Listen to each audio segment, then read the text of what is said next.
Before I begin, I want to point out this review might delve into spoilers, so yeah, proceed with caution.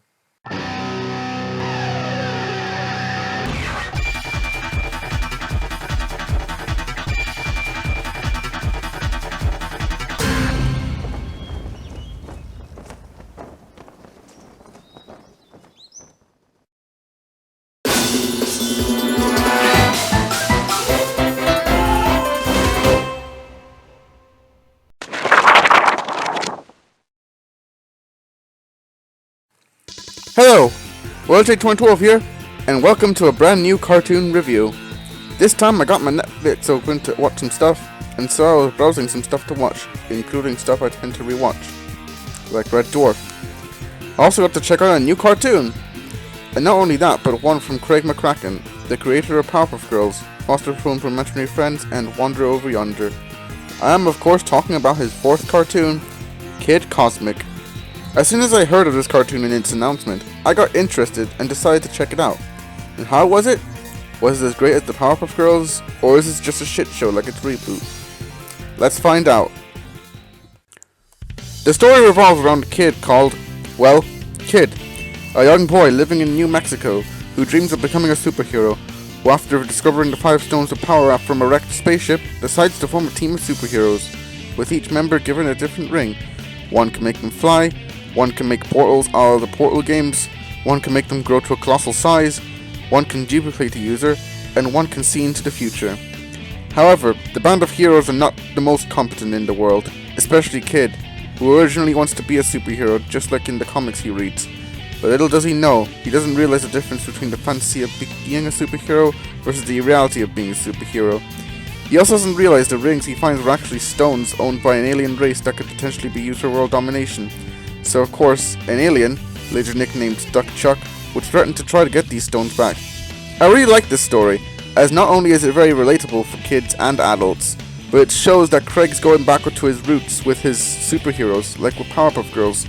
However, one thing that is different from all his other work beforehand, in that you could watch it in any order and skip out episodes you didn't like and still enjoy it, Kid Cosmic is actually serialized, meaning in order to fully enjoy it, you can't just jump into episode 3 and then watch episode 1. You have to watch all episodes in order, which is not necessarily a bad thing. In fact, it feels great to see something serialized for kids, even if they might need to get used to this kind of thing. The idea of rings/stones that give powers sounds awesome too, as it gives people an easy way to get some superpowers. All these powers would be very useful for me anyway. Let's talk about the animation. I really love the animation and its art style. In fact, out of all of Craig McCracken's shows, this is probably my favourite animation and art style. Yes, better than Powerpuff Girls even. All the characters have a rough comic book style that reminds me a whole lot of Dennis the Menace and Tintin, as well as superhero comics, just like the ones that Kid reads. The animation may not be the most fluid in the world, but for something like this, it actually adds to the comic style and gives it charm.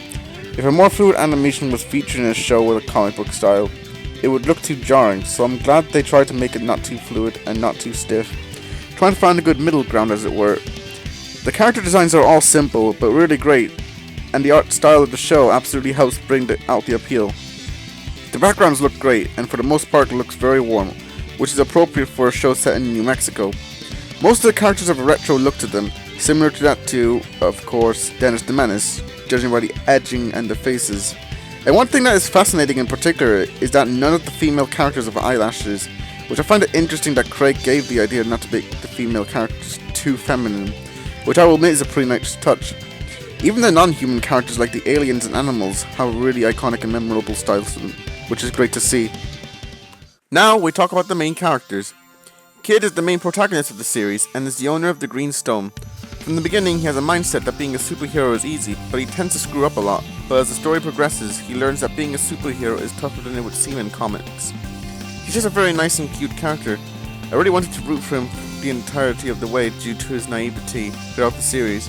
He does tend to be really funny too due to the fact he messes up his superhero shtick. Shows that Craig McCracken still got his sense of humor. The other characters in this team are Joe, owner of the Purple Stone, and the first friend Kid shows the stones to, Rosa, owner of the Blue Stone, Papa G, Kid's grandfather and owner of the Yellow Stone, and Tuna Sandwich, the cat of Moe's Diner and owner of the Red Stone. All these characters share a great chemistry and make them feel like a team. I like Jo, as she's pretty cool, and considering that she was the first true friend Kid had, it felt really fun to see her experiment with her ring, with Kid next to her, especially with her powers. Plus, I think the faces she makes can be iconic. Rosa is pretty cute and playful, and a little bit of a nuisance sometimes. But I also like how her character development went from being totally immature with her powers to understanding her powers more. Papa G is just a very understanding grandfather that gives sage advice like freaking out, breathe it out, and tries to do the best for Kid, like trying to boost his confidence when he doesn't earn a single medal. He's a very kind man, and I wouldn't mind hanging out with him.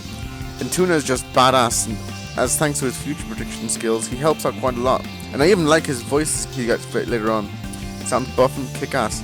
He even makes us swear. Hot damn! Stock Chuck is an interesting character, as from the beginning he's just a dick constantly berating Kid for being a shit superhero. But he does redeem himself when he helps Tuna break Kid out, and even gives Tuna his translation device, which is just sweet.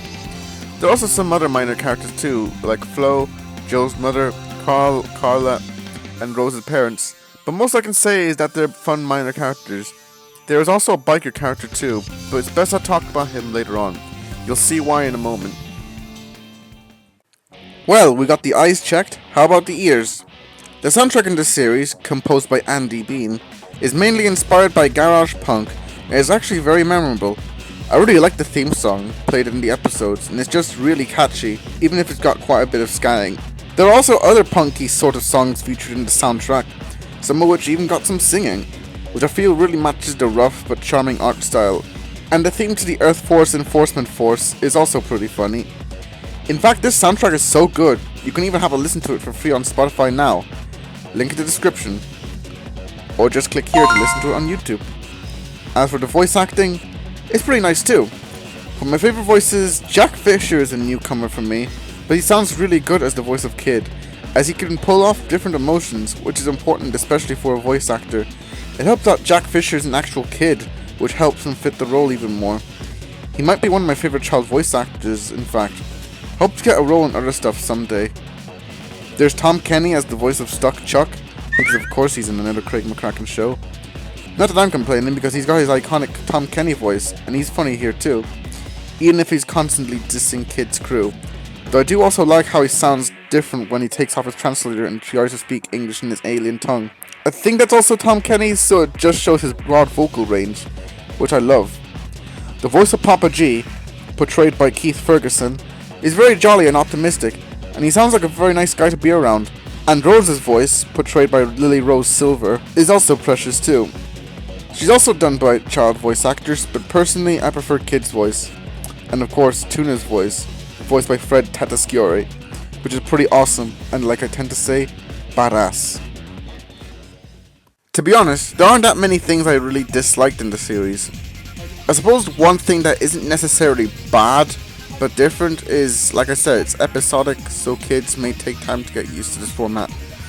Also, while I do like Stock Chuck, he is admittedly pretty mean-spirited in the first half of the first season, to the point that in episode 5 he crushes Kid's confidence after showing him those robots he defeated were actually Papa G clones.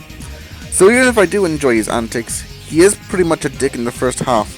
However, one of the characters I really didn't like was the biker in black that appears from episode 6 to 10. If Stock Chuck is a dick, then this guy is an asshole. I know the idea is that you're not supposed to like him, but I know of plenty of villains that even if they are despicable, they're still fun to see through their deliveries, designs, antics, etc.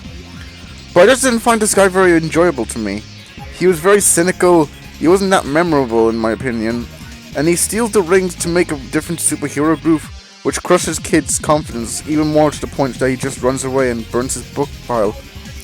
He's also a big racist as well, as he assumed that any aliens that land on Earth were evil just because of the simple fact that they were aliens.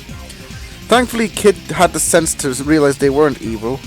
I just didn't like him very much as a villain, as he was a jerk, you couldn't really enjoy the hate, and I felt he wasn't that memorable.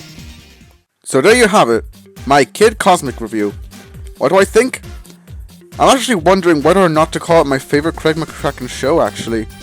I mean, to be honest, I think Powerpuff Girls is better. But hey, Kid Cosmic still comes in a close second. And I do mean close. So that's something. And it's a well-deserved close second. Full of memorable characters, great soundtrack, charming animation, an interesting concept involving superheroes and the truth behind them. This is a fantastic show for anyone. If you haven't seen it already, please do. You will not be disappointed. I'm already excited for Season 2. So, what's my final score? Well, Kid Cosmic gets 9.5 out of 10. A fantastic cartoon that's definitely worth subscribing to Netflix for.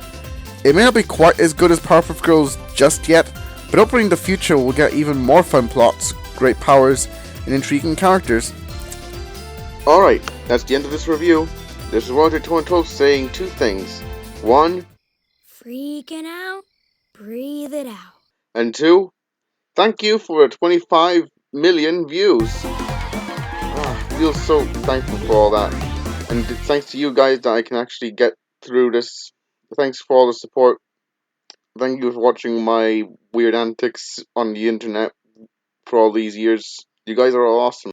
This is Roger 212 signing out.